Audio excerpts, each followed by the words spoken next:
ललित नारायण मिथिला विश्वविद्यालय के अधीन संचालित बीएड विभाग के द्वारा 2 दिवसीय सेमिनार का आयोजन मोती महल परिसर में हुआ। 14 दिसंबर को इसका विधिवत उद्घाटन किया। मिथिला विश्वविद्यालय के कुलपति प्रोफेसर संजय कुमार चौधरी ने 2 दिवसीय सेमिनार का विधिवत उद्घाटन किया। 15 दिसंबर इसका समापन होगा।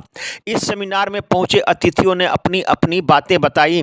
वहीं इस अवसर पर कई बीएड महाविद्यालय के प्रधानाचार्य, शिक्षक एवं प्रतिनिधि उपस्थित थे। आपको बताते चले कि बड़ी संख्या में महाविद्यालय के प्रधानाचार्य एवं शिक्षक उपस्थित थे। वहीं अतिथियों ने इस सेमिनार को संबोधित करते हुए अपनी अपनी बातें बताई।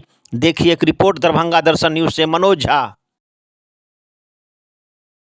ज्ञान है क्या चीज और किस ज्ञान को हम ज्ञान कहें। दूसरा सवाल, ज्ञान की अवधारणा के साथ साथ एक बात और है, पढ़ते हैं या वो ज्ञान वैध ज्ञान है जिसे सरकार कहती है कि यही ज्ञान है, वो हमको देखना पड़ेगा, इससे सोचना पड़ेगा। और मैं समझता हूँ कि आप में से बहुत सारे लोगों ने जो अपने अपने लेख लिखे हैं उसमें इन चीज़ों का जिक्र करने का प्रयास किया गया होगा कि वस्तुतः ज्ञान क्या है और वैलिड नॉलेज क्या है, वैध ज्ञान क्या है।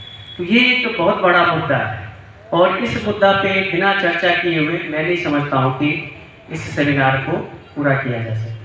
दूसरी बात, भारतीय ज्ञान परंपरा में एक बात और देखने को मिलती है। जब भी हम भारतीय ज्ञान परंपरा की बात करते हैं तो हमारे जो शुरुआत बिंदु आता है वो प्राचीन भारत आता है और खास करके अगर हम लिखित आलेखों की बात करें तो वेद से हम शुरुआत करते हैं।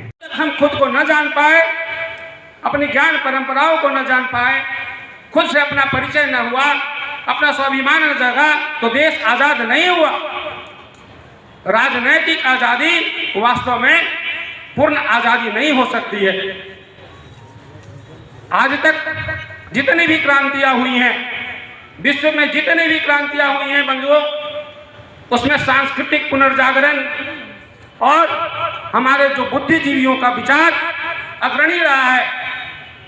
इसीलिए हमें चेतने की जरूरत है और एक आंदोलित होने की जरूरत है, समझने की जरूरत है। रखता हूं सत्य मैं रखता हूं और मेरे जैसे आप सब रखते हैं, इसीलिए आप यहाँ हैं। आप सब इंडियन नॉलेज सिस्टम में अपनी आस्था रखते हैं, अपनी रुचि रखते हैं, अपना अन्वेषण रखते हैं, इसीलिए आप सब यहाँ हैं। आज की सभा में एनईपी जो विषय है बहुत समीचीन है। NEP 2020 and Indian knowledge system at the rate of विकसित भारत। तो आपको मैं बताऊं कि जो एनईपी जिस समय शुरू होना था, जिस समय इसका प्रादुर्भाव होना था, इसके लिए कमेटी बनी थी। आपको पता होगा 17 जनवरी 2015, उसमें इसका नाम न्यू एजुकेशन पॉलिसी था। लेकिन कालांतर में ये बदल करके, चूंकि जो नई चीजें हैं धीरे धीरे पुरानी हो जाती है, इसके पहले की जो न्यू एजुकेशन पॉलिसी थी पुरानी हो गई, इसीलिए इसका नाम धीरे धीरे राष्ट्रीय शिक्षा नीति हुआ। ये न्यू एजुकेशन पॉलिसी से इसका नाम बदल करके राष्ट्रीय शिक्षा नीति